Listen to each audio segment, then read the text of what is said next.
Hari ini kita hidup di zaman di mana semua orang bisa membuat konten apa saja.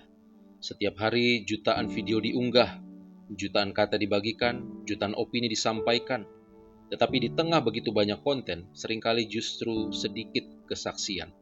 Yesus berkata dalam Kisah Para Rasul 1 ayat 8, "Kamu akan menerima kuasa kalau Roh Kudus turun ke atas kamu dan kamu akan menjadi saksiku."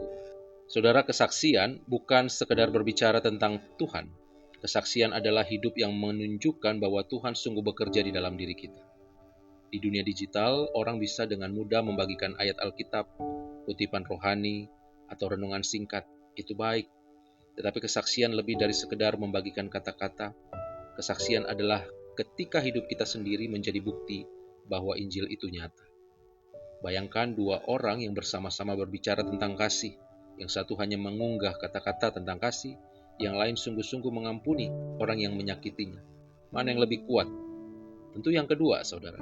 Orang yang tidak hanya melihat kata-kata, tetapi melihat kehidupan. Kesaksian lahir ketika firman Tuhan benar-benar membentuk hidup kita. Ketika kita memilih kejujuran di tengah budaya manipulasi. Ketika kita memilih kasih di tengah kebencian.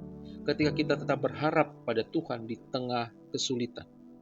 Seringkali kesaksian yang paling kuat justru tidak viral, tidak selalu direkam kamera, tidak selalu diposting di media sosial, tapi orang melihatnya dalam sikap kita, dalam cara kita berbicara, dan dalam cara kita memperlakukan orang lain.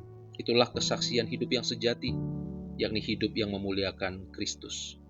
Saudara, hari ini kita diajak untuk menceritakan satu pengalaman iman kepada seseorang. Tidak perlu panjang atau dramatis, mungkin tentang bagaimana Tuhan menolongmu, menguatkanmu, atau menjawab doa-doamu.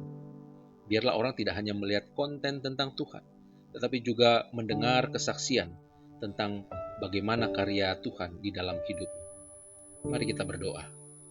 Ya Tuhan, jangan biarkan hidupku hanya dipenuhi dengan kata-kata.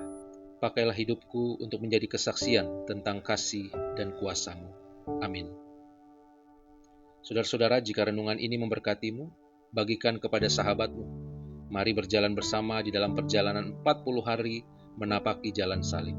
Sampai jumpa.